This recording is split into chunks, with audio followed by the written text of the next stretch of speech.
What is up, everybody? I am super excited today. I'm not even sure why. I can't even tell you why, but does it matter?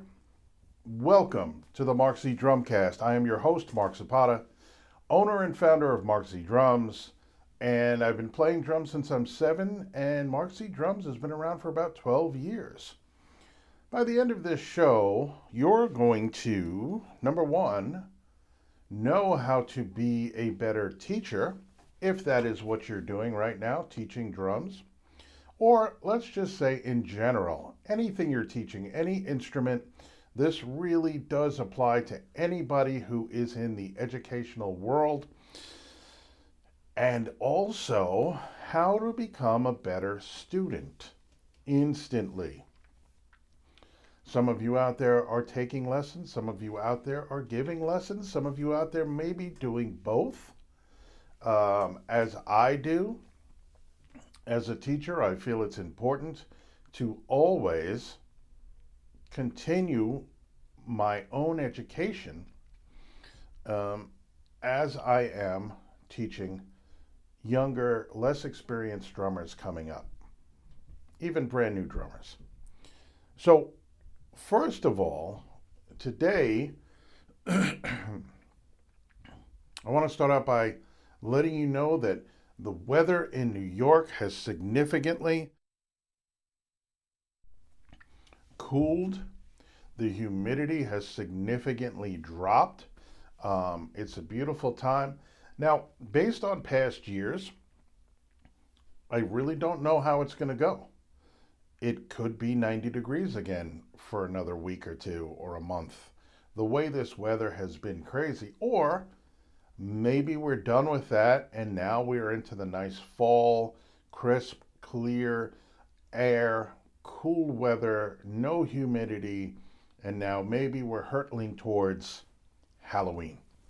Certainly in some people's worlds, it is already Halloween, and more power to them. It's awesome. Halloween is super fun, and I have some friends that are so enthusiastic about it.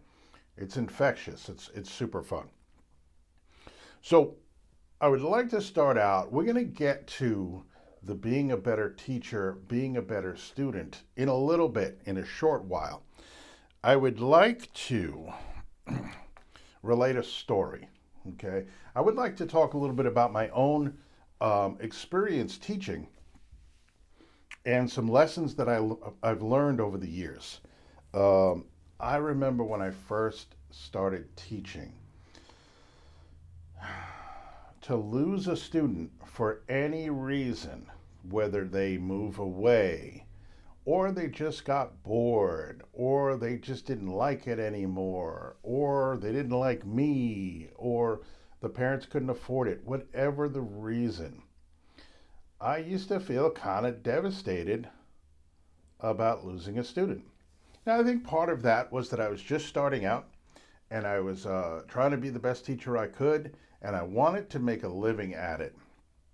And so I felt like those were kind of defeats when a student would leave. But then I quickly realized that it's part of the game, it's part of the business. You do not have total control over retention. You can do what you can to be the best teacher you can be, and sometimes that's not enough. There are outside circumstances, there are things that happen that are beyond your control that would cause a student to leave your to leave you or your school or whatever it is. And so I had to become okay with that, because really, over the years, I've been teaching for probably 12 years now, if not more. I've taught a lot of students. Like, I can't even imagine. It's a high number of students that I've taught. And it's a very low number of students that I've retained for like 8 years, 10 years.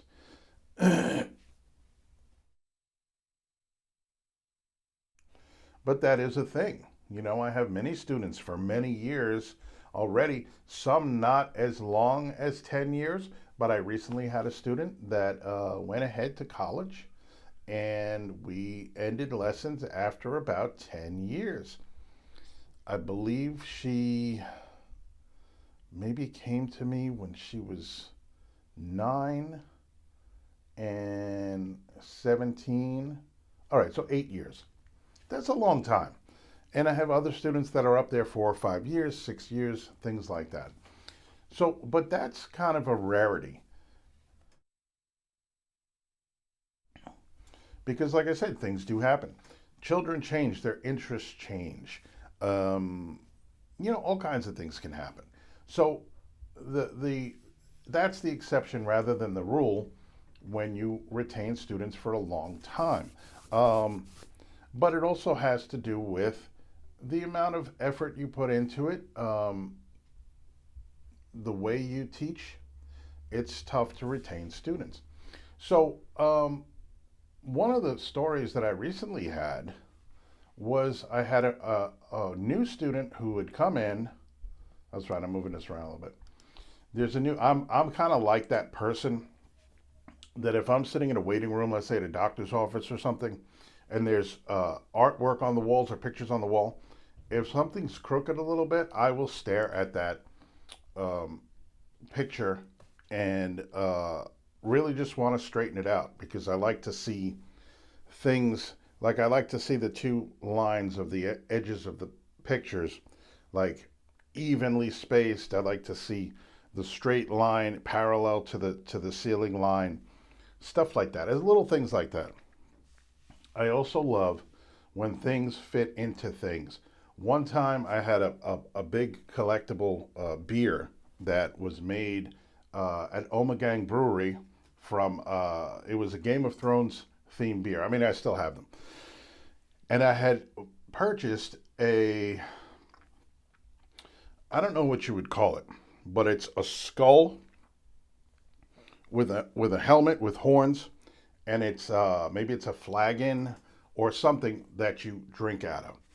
And one day I was just kind of like in my kitchen tooling around. I was over by the bar, and I noticed that the circumference of this cup or flagon or goblet or whatever you want to call it was about the size of the bottle, and I mean it fit perfectly in, almost to where it was just like perfect.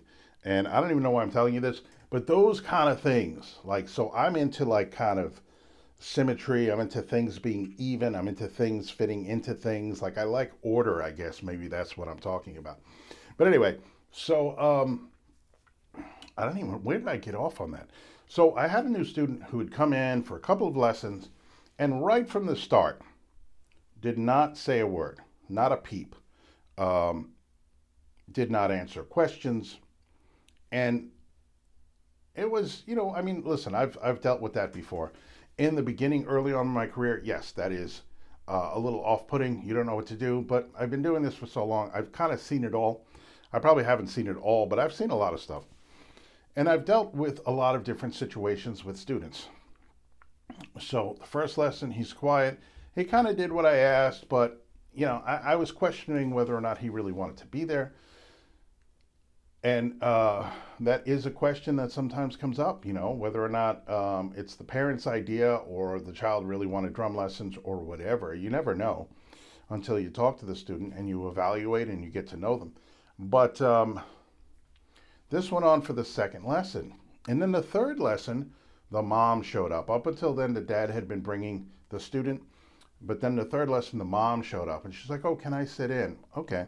So we sit in, she sits in, and we start the lesson. And I'm giving him things to do. I'm saying, hey, let's warm up. And the mom is like, he's talking to you. He asked you a question because the kid is just not responding. And listen, I've gotten anyway. I've been doing this a long time. So after the lesson, she's like, "Oh, I'm sorry," and again, no expression on the kid's face, and I'm just like, "Listen, if he doesn't want to be here, right?" And I didn't say this to her because it's a little early for that. So then recently, she comes in. She wants to sit in again. We sit in on the lesson. Now he's a little bit more cooperative. but he's still not really talking much. He's not responding. He's speaking very quietly. And you never know what's going on with a kid. Maybe he's intimidated by me. Maybe he's scared of me. Listen, I'm a big guy and I look the way I do. But I never once, I'm a kid at heart, which is the reason why I think that I do well with teaching, because I kind of get onto their level and I relate to them and they feel very comfortable with me. It's very, very rare that a student is not comfortable with me. It's like dogs. I walk into a student's house, their dogs are all over me, they jump all over me, they lick my face, they love me. I have one student who recently got a corgi puppy, and this dog is probably maybe afraid of me, I don't know. But it's not a rescue. They got her as a puppy, and she will back away from me and bark and bark and bark and bark. But most of the time, they just come right up to me. So next time I go there, I'm bringing a treat, because that has worked for me in the past. But it's very, very rare that a dog or a child does not like me. So upon leaving I know it's a long story, but there's a point to it. Upon leaving the lesson, the mom says, hey, he had a sub a couple of weeks ago. Would you happen to know his name? And I'm like, I'm really not sure, but you can ask the receptionist. She might be able to tell you. And so the mom says, yeah, he was asking for his name. And the child turns to mom and says, I wasn't asking, you were. So now I don't know what's going on, but I'm like, go ahead and speak to the receptionist. It doesn't, you know what I mean? Like that used to kind of bother me if that thing would kind of happen. But now I'm just like, okay, you can speak to the receptionist or whatever. And even the receptionist said, I don't know what's going on. Everybody loves you. I can't understand why. And I said, well, you know what? Sometimes it's just not a match for whatever reason. That doesn't matter. So I want my students to be happy. If they're not happy learning from me, then let them please let them learn somewhere else. Because I want my students to be engaged and excited about learning. And that's what kind of fuels me. So apparently he was moved to another teacher, which is great, because if he can thrive and be successful with somebody else, I'm the first one to say, maybe try somebody else. So anyway, the long and short of the story is that things happen. We don't always know why, but actually that doesn't really matter. The only time it would matter is if my receptionist came to me and said, listen, she's really not happy with this, and this, or what you said, or how you, whatever the case may be. Then I know, okay, I will take that and I will look at it and, determine whether or not it's something I need to change, if it's a problem that I need to correct, whatever the case may be, right? I'm always looking for feedback, positive or negative, in what I'm doing so that I can improve. This is, after all, a business, and I do, my number one interest is the success of my students. So anyway, I've been talking a long time about this. How do we become better teachers? Okay, let's get to the subject. Let's get to the topic. For me, over the years, I've learned that all students learn differently. To have one approach to explain a certain idea or a certain concept is limiting to what your client base is going to be, because, like I said, our students are all different. They're all individuals. They learn different ways. They get excited about different things. So it is our job as teachers to figure out what each individual student, how they learn best, how they get excited, what they like, what they don't like, what they feel comfortable with, how they're going to learn the most efficient way possible, and how they're going to have the most fun. So that is number one. I'm grateful that I don't teach, let's say, in a public school setting where I have, 20, 30 students at the same time, because then I would be limited to teaching one way and not everybody is going to get it. That does make our job as teachers more challenging, because we have to pay attention, we have to listen to our students, and we have to take what they're giving us to determine how best they're going to learn. Um, if you have a student that tells you flat out, I like sheet music, I love reading music, and that makes the most sense to me, you have to honor that, right? So you have to do a little bit of uh, um, taking that time to go ahead and make sure that student has the sheet music that they need.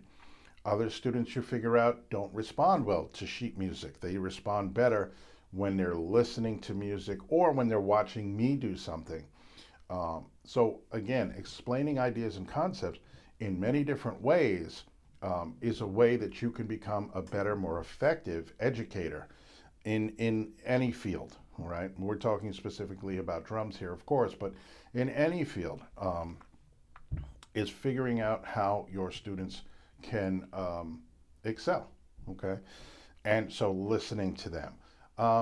Also, for me, what I've learned over the years is it's great to be a friendly face for them and a friendly teacher to them that encourages.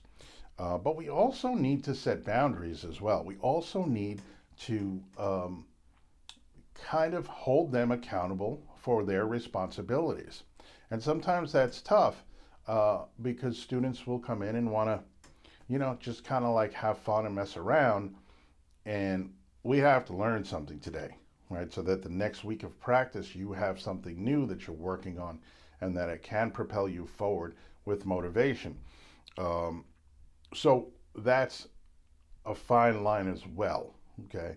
I love to encourage my students, but I also need to be honest with them and say to them, well, this is lacking. You need to work on this more.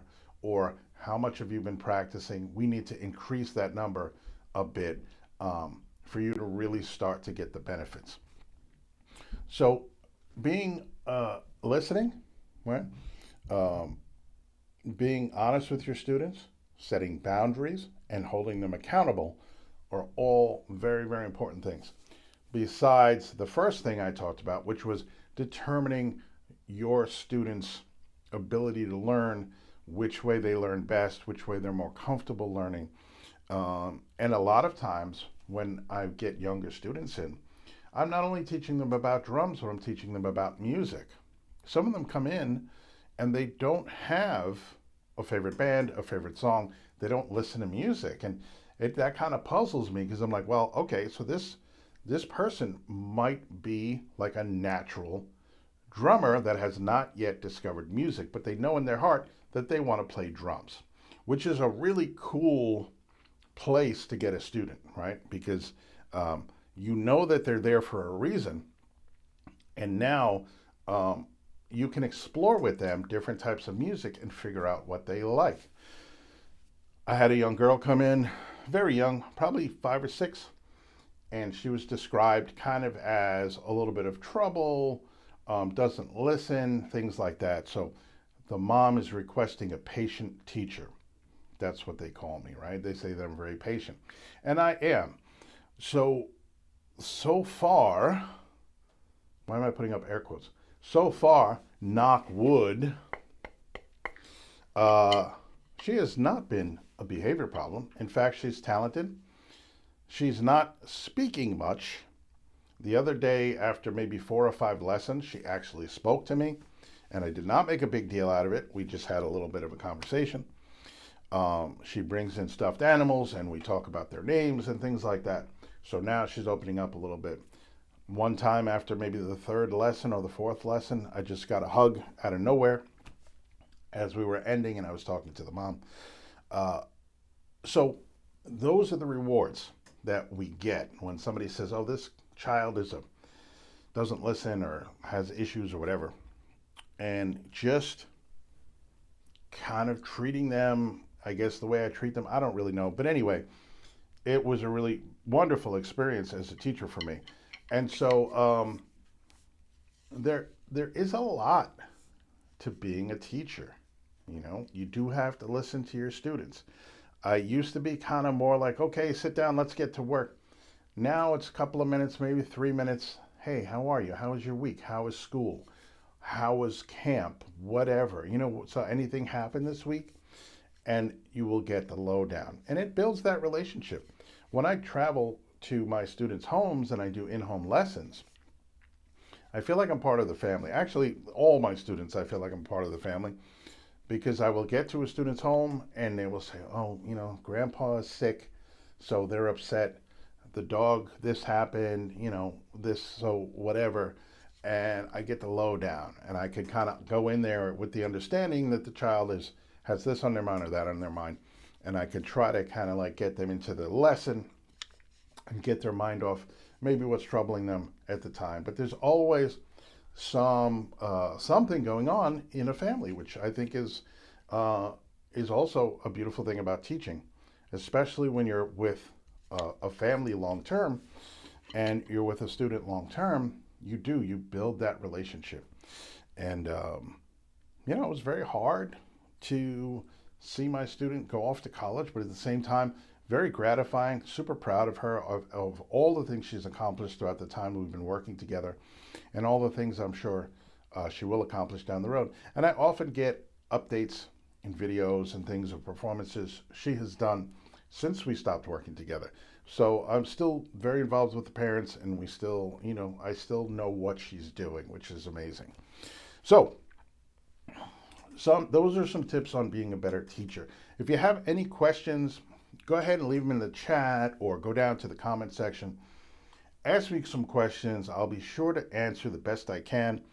Again, this is all based on my experience in the last 12 years teaching drums to people of all ages, genders, whatever you may, whoever you may be. Probably in the last 5 years or so, and I've talked about this on previous shows, over the last 5 years or so, the influx of young girls coming in to play drums has been off the hook, off the chain, off the charts, whatever you want to call it, all over the place, and all of them super talented. When I had the one student who went to college, again, this was 8 years ago, right? So she was like in the beginning of this trend that has really picked up some steam over the last 5 or so years. It's been awesome and kind of crazy to see because, like I told you, I do direct student bands, and the fall of last year was the last time I was directing bands. I'm back at it again now. No, I'm sorry. The spring of last year was the last time I was working with bands in this particular school. And so now I'm back at it again for the full semester.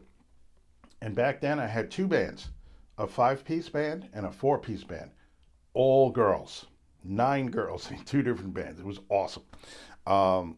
And they absolutely killed it. And this year now, I believe I do have maybe a 4-piece and a 5. I think it's the same kind of setup, right? All girls though.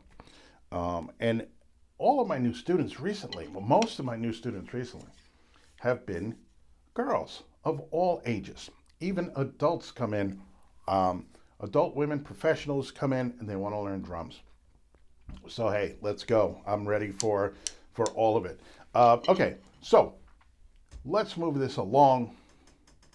Students, all you students out there, I count myself among you. How do we become a better student? Now, first, the first question is, why do we become a better student? To me, anyway, that's the first thing I would think of. Why do we become a better student? Do we become a better student to make our teachers happy? Or do we become a better student to become a better drummer? To increase our ability, to have more fun, to become better at our craft? Well, yeah, absolutely. It's number 2. We become a better student so that we can progress faster, more efficiently, have more fun, and do the things we really want to do on the drums. We want to be able to do the things we wanted to do when we first decided we wanted to play drums. Something motivated us. We saw somebody. We saw a performance. We heard a song. We saw something, a live concert, whatever it was. We saw something that prompted us to say, I want to do that right there. And so that reason that brings us in, we have an idea of what we want to do. I want to be like that guy, or I want to do that. I want to be up on that stage one day. So in order to get there, we want to become better students. So whatever our motivations are for playing the drums, we want to do the absolute most that we can to reach those goals, to achieve those goals. So tips for becoming a better student. I'm not even going to go to the obvious stuff. Yeah, that's going to come down the road. I know everybody out there is saying the one word that I'm going to say. Let's save that for later. Listen. No matter what your experience is, if you are going to somebody else to learn some things, then you believe that that person has something that you do not yet have. That you can get something from that person, whether it be knowledge, information, an attitude, whatever you're looking to gain from somebody. I think in life, we try to find the people that have what we want, and we try to figure out how to get it. And how do we get it? We talk to those people. We work with those people. We learn from those people. So in the same idea, when we are going for drum lessons, we're going to that person because we believe that they can show us things and teach us things that we do not yet know, or give us tools to help to get to where we need to go or want to go. So always listen. We have 2 ears and 1 mouth, so that means we need to listen twice as much as we speak, especially in a lesson. Obviously, questions and whatnot. I have one particular student. He's a young man, probably 9, 10 years old, and he is ready to reinvent drumming in his image. So whenever I'm working with him and showing him something, he wants to do it differently his way.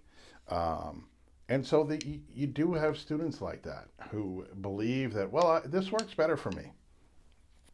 Okay, that's fine. But how about we try it this way? Because this might be a little bit better. And, I love the enthusiasm, the idea of students that really believe so much in themselves and their abilities when they really don't have any yet, when they're still developing. And I never want to kind of crush that. But as a student, listen to your teachers. Listen, give it a chance. If it doesn't make sense to you or it's not what you're used to doing, that's why you're there. Okay? Because if you're not where you want to be, then what you're doing maybe is not working as well for you. So you're there because you want something different. A lot of times when I'm talking about grip with my students, oh, this doesn't feel right, this feels uncomfortable. Because it's new to you and because you're not used to doing it, it does feel uncomfortable. But I guarantee you, this approach is going to be better for you in the long run. It's going to help you to play faster, with more control, and more coordination. It's going to allow you to play more efficiently without expending the amount of energy that you are currently holding your sticks the way you are, or stroking the way you are. So give new ideas a chance as a student. The other thing is show up, be dedicated, come to your lessons, and be involved. Okay? Be not just listening, but interacting with your teacher, doing the exercises that are asked of you to the best of your ability at that point. If it's something that's challenging, that's great, because that's what we want. Challenge accepted. Watch for that term. That's coming soon to the Mark Z Drumcast. Challenge accepted. Anything that's difficult or hard for us to do, I like to replace the word difficult or hard with challenging. Wow, this is really hard. Oh my God, this is really hard. This is really challenging. I like this because I'm testing myself. I have to be better in order to accomplish this. So challenge accepted. Anything that's difficult or hard is now challenging, and that gives it a different context. We are now going to meet that challenge head on, and we are going to do our best to overcome it and move on to the next one.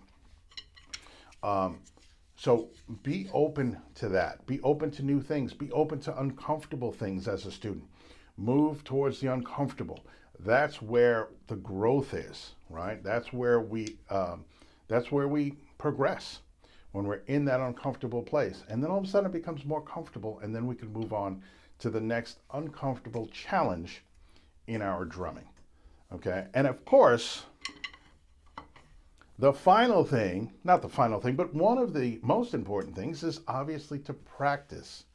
A lot of times I have to kind of explain to my students, as a teacher, we have to understand that, especially a new student that has never played drums before, maybe never played sports before, they don't understand the concept. I often compare drumming and practice and lessons to sports and practices. You go to practice for your sport. You go to batting practice. What do? You have balls thrown at you or shot at you from a machine, and you're constantly trying to hit them. All right? And the more you do it, the better you get, the more comfortable you get, the easier your swing is, the more fluid you are, the further the balls go. This is what happens from practice. So if they do play a sport, I kind of equate the two things, that yes, sometimes we have to do single strokes for a while until we get them stronger and faster and more even, so then we can move on to the really cool stuff. So practice, practice, practice. Set aside time, make it part of your day. You will be surprised if you are not a student who practices currently. You will be surprised, shocked, blown away by the amount of benefit that comes from even 10 minutes a day of practicing. Daily practice is, in my opinion, better than one day a week for 2 hours. I would rather see you practice 10 or 15 minutes each day, as many days of the week as you can, than to go ahead and sit down for 2 hours and play on a Saturday. Reason being, you learn your lesson, you go to a lesson on a Monday, you leave your lesson, you practice what you learned in that lesson that day when you get home. A lesson is not a substitute for a practice day. Go ahead and learn, or go ahead and practice what you've learned in your lesson, so it's fresh in your mind, it reinforces it, and then throughout the rest of the week, you can remember what you did in your lesson, and then you can build upon that. If you practice and get your sticks in your hands 10 or 15 minutes each day, you will be blown away at the progress you will make in a short amount of time. I promise you that. Speed, endurance, control, creativity, all of that stuff will really start to take off when you put the time in. So that's the number one thing. What else? Along those lines of practicing, make it a routine. Build that 15 minutes in to your daily schedule. Put your sticks in a place where you see them all the time, where they're visible to you. Don't throw your sticks and books in a drawer and close the drawer. Don't do that. Put them on top of your desk with your book, with your practice pad, so when you're coming in and out of your room, you get up in the morning, you see that stuff there. Oh, you know what? I want to practice today. So practice, very, very important to becoming a better student. And I think that's about it. I think that's done. That's where we're going to end for today. Happy Friday. Next week may be a fitness Friday. We'll see. Because drumming is great for fitness, but we'll talk about that another time. Thank you all for tuning in whenever you do, in the day, in the night, after the fact. What I'd like to do, maybe, I'm kicking around the idea of moving one of the days of the Mark Z Drumcast so that I could do a show in the evenings when people are home from work. I would like to get some interaction here. I love when people jump in the chat, ask me questions, and make comments and stuff like that. It's super fun, and it will help me to give you more of what you're looking for as far as what you want to get out of the Mark Z Drumcast. So please, Mark Z Drums across all platforms. If you're already here on YouTube, go check out my channel. Go back in time to see my old, dark, ugly videos when I started out. And it's always fun to do that. They're all up there for you to see. Mark Z Drums on YouTube. Everything else is Mark Z Drums. Instagram, Twitter. Well, I don't have Twitter anymore, really. Instagram, Facebook, TikTok. Importantly, Patreon. If you're looking to find a way to support what I'm doing here, what we're doing here, well, me and Louie, what we're doing here on the Mark Z Drumcast, go ahead to my Patreon. It's very inexpensive to become a member, and you get a lot of great stuff. Go ahead over and check out the page. But whatever your choice is on how to support, whether it's a like, a subscription, a follow, a share, a comment, a question, whatever it is greatly appreciated. I thank you all for listening, and have a great weekend, everybody. It's going to be a really fun, beautiful week.